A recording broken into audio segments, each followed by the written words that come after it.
kan ding melin along oi iti doi ai ham lung sung mei bong a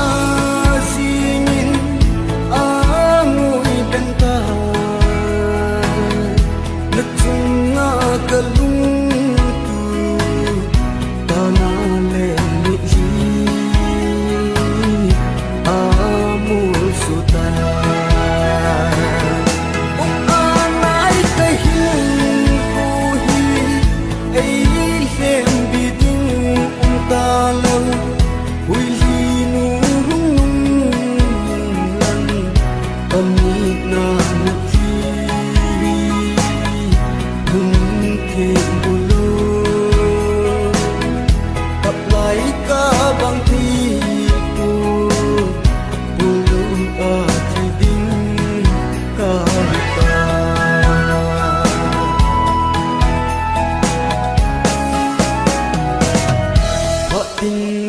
kalung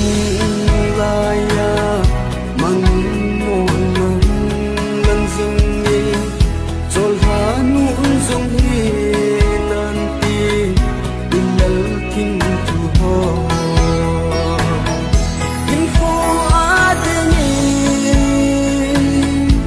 ina kitim hun gan ka hi dòng kalu iki na anai kai hin ko hi ai hem biding talon ui nu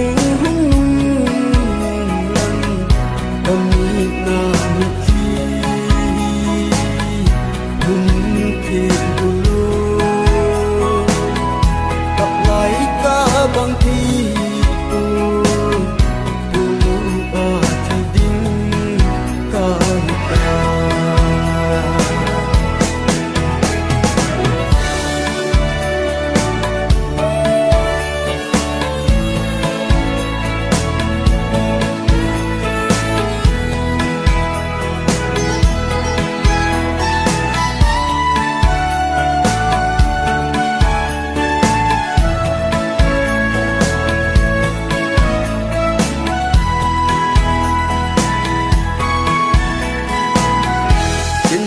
kalung sit bangin nalung sit yung ngan tem na chunga kalhilun na apat na may ta ganti kisong nang nay po hito may kang kate pagkat